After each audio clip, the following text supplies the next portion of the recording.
जय श्री राम। सभी को राधे राधे। आशा करती हूँ आप सभी लोग अपने परिवारजनों के साथ, अपने प्रेमी जनों के साथ बड़े ही प्रसन्न होंगे और आनंदित होंगे। कामना करती हूँ आप सदैव ऐसे ही आनंदित और प्रसन्नचित्त रहें। तो जी हाँ, हम सभी राधा राधा नाम के वर्णन की व्याख्या, उसके महत्व को, सभी चीज को जानते हैं। हम जानते हैं कि राधा नाम के जप मात्र से ही प्राणी मात्र का कल्याण हो जाता है, उसके जन्मों जन्मों के पाप मिट जाते हैं और उसका प्रारब्ध भी सुधर जाता है।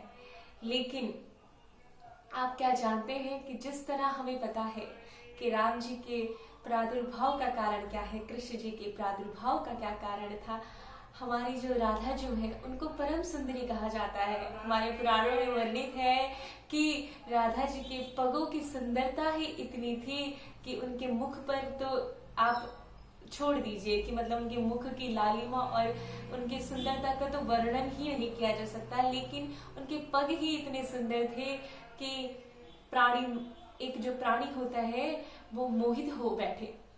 तो जी हाँ, क्या आप जानते हैं कि राधा जी के द्वापर युग में प्रादुर्भाव का क्या कारण था और क्यों राधा जी इतनी परम सुंदरी थी, क्यों उन्हें अलौकिक सुंदरता प्राप्त थी? क्योंकि वो सिर्फ लक्ष्मी स्वरूपा थी इसलिए? जी नहीं, इसके पीछे एक हमारे पुराणों में वर्णित कथा है जिसमें बताया गया है कि जो हमारे ऋषि हरिविष्णु जी हैं, जब उन्होंने मोहिनी रूप धारण किया था समुद्र मंथन के समय, तो उनके रूप पर सभी देवी देवता, गंधर्व, ऋषि मुनि आसक्त हो बैठे। यहाँ तक कि हमारे जो महादेव जी योग के एक चरम सीमा माने जाते हैं, हमारे एक योग के बिल्कुल पराकाष्ठा माने जाते हैं। हमारे जब महादेव जी का मन भी उस मोहिनी रूप ने मोह लिया, तो उसमें सिर्फ एक देव ऐसे थे जिनको एक उनके अंदर ये नहीं आया, जैसे सभी के अंदर एक भाव उत्पन्न हुआ कि हमारी पत्नी स्वरूप हो जाए तो जीवन बड़ा आनंदित हो जाएगा, बड़ा परम आनंद मिल जाएगा। लेकिन एक ऐसे देव उनमें थे जिनके अंदर उनके मोहिनी रूप को देखकर वात्सल्य का भाव उत्पन्न हुआ। उनके अंदर भाव पैदा हुआ कि ये मेरी पुत्री बन जाए तो मैं इसे बड़ा ही वात्सल्य दूं। जी हाँ, वो और कोई नहीं, हमारे सूर्य देव, जगत को प्रकाशित करने वाले, नवग्रहों के राजा कहे जाने वाले सूर्य देव थे, जिनके अंदर मोहिनी रूप को देख के वात्सल्य का भाव पैदा हुआ। ये वात्सल्य भाव जब श्री हरिविष्णु जी जो मोहिनी रूप में उस समय थे, उनको जब उनके इस भाव के ज्ञात हुआ तो उन्होंने सूर्य देव से कहा कि मैं तुम्हारे इस भाव से बड़ा प्रसन्न हूँ। हे सूर्य देव, सभी के अंदर जहाँ एक आसक्ति उत्पन्न हो गई मेरे स्वरूप से, तुम्हारे भीतर मेरे लिए वात्सल्य पैदा हुआ मेरे, और तुम्हारे इस भाव को बिल्कुल सिद्ध करना और पूर्ण करना अब मेरी जिम्मेदारी है। तो श्री हरि विष्णु जी जो मोहिनी रूप में थे, उन्होंने सूर्य देव को वरदान दिया कि हे सूर्य देव, जब मैं द्वापर युग में श्री कृष्ण का अवतार लूंगा तो तुम्हारे घर में एक कन्या का जन्म होगा जो मेरी ही शक्ति स्वरूप होगी, जो मेरा ही बिल्कुल एक अंश होगा, जो एक कन्या के रूप में तुम्हारे यहाँ जन्म लेगा और कन्या के रूप में जन्म होगा। और मैं तो एक मोहिनी हूँ जिसके रूप में सारा संपूर्ण विश्व, ऋषि मुनि, गंधर्व, देवी देवता आसक्त हो बैठे।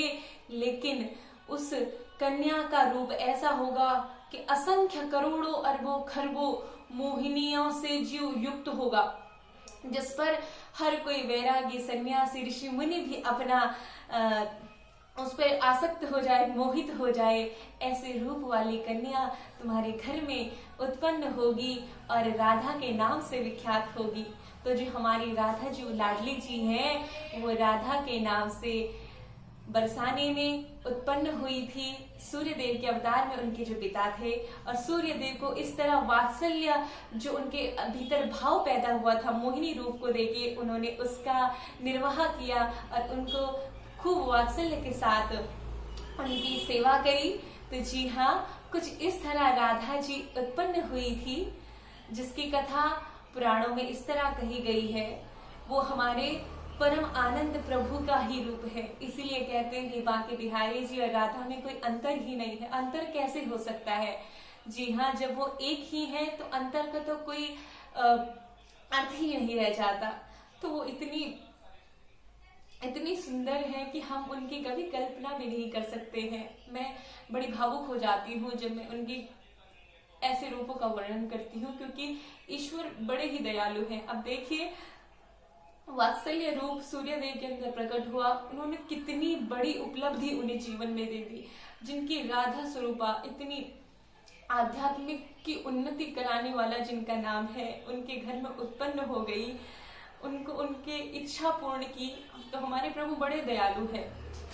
तो मैं सभी से कहती हूँ कि अगर आपकी नीयत अच्छी है, आपके भाव पवित्र हैं, तो ईश्वर हमेशा आपकी हर इच्छा की पूर्ति करेंगे। आप बुरे कर्मों में लिप्त नहीं हैं, आप किसी का बुरा नहीं कर रहे हैं, मुख्यतः आप किसी के लिए बुरा सोच नहीं रहे, बुरा नहीं कर रहे हैं, तो ईश्वर आपका कभी बुरा नहीं होने देंगे।